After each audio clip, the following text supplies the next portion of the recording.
product that we have developed and produced in partnership with between Alpha Design and Elbit Systems, which is an Israeli company.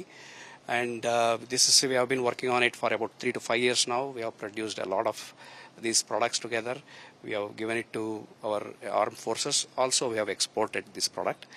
And it's a very good product in terms of precision. It has a high precision, and it has a very low, it can fly at a low altitude, so that means it has a less chance of detection.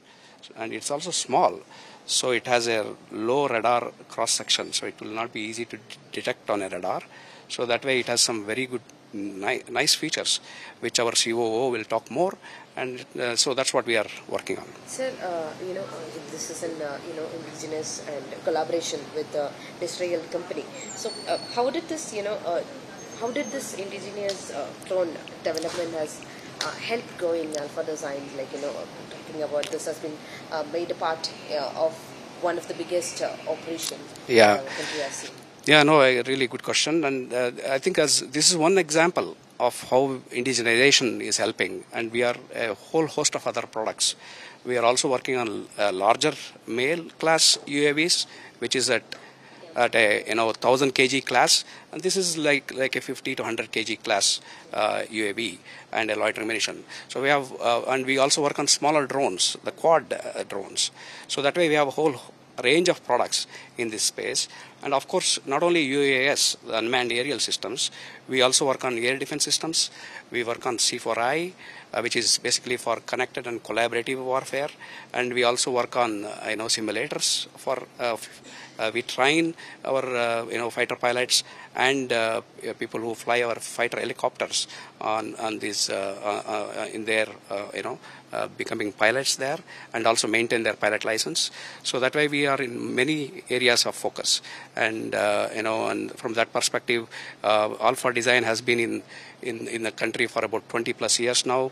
Founded by Colonel Shankar, one of the war veterans. He fought 2 wars before, and he was also the head of R&D in BEL.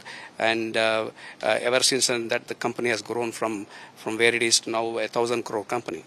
Sir, how was the response from the armed forces after the deployment? I think it's pretty fantastic, and we don't know how much this has been used, this product specifically. But I would say that I think we know the product is good, and wherever it is used, it will do a good job. So one more question that looking ahead, what is your vision, sir? Especially India's role in the drone wars. Absolutely. I think from a Alpha Design perspective, I think we had been doing more in the past. I call it west to east. It was basically taking products from west and doing more of a called offsets. Now we are in the stage of more make in India, which is east to east, and we are going to make products for India in India with Indian design, and of course sometimes partnerships. And moving forward, we want to have east to west. We want to design products in India that is more used across the globe. So that's our vision forward. This is called as Sky Striker. It's basically a loitering munition which can carry a warhead of between 5 to 10 kilo, and it has got a endurance of about 2.5 to 3 hours, and it can go up to a distance of 80 to 100 kilometers, and it is battery operated. Because of it, what you are seeing here is a 1:1 model. It's not model, actually, it's actually the working system. Because of its small size, it has got a very, very less radar cross section. Radar cross section is the cross section as seen by the radar. So you are seeing it as this big an aircraft, but as far as radar is concerned, it is very, very small. So it goes literally undetected by the radar, and because of the battery, it doesn't have any noise. So virtually this goes undetected and carries out the designated target. So what it does is, how it carries out its task is, it has got an electro-optic payload over here. So it continuously relays the enemy information, whatever it is seeing on the ground, whether it is enemy tank or convoy or any other aircraft which is parked over there, and continuously relays the information to the ground control system. We call it GCS. The person sitting and operating the ground control system can lock onto the target and press the button. This goes and hits. Also, if there is a predetermined coordinate which is already available with the ground crew, he can give that coordinate, he can go and hit that target also. So it is not meant for air-to-air interdiction, it is meant for hitting the ground targets. This is ramp launched, it requires it is called as catapult launching. So it is used using a ramp. And the ramp also has been supplied along with this. And this comes with another version called as canister version also.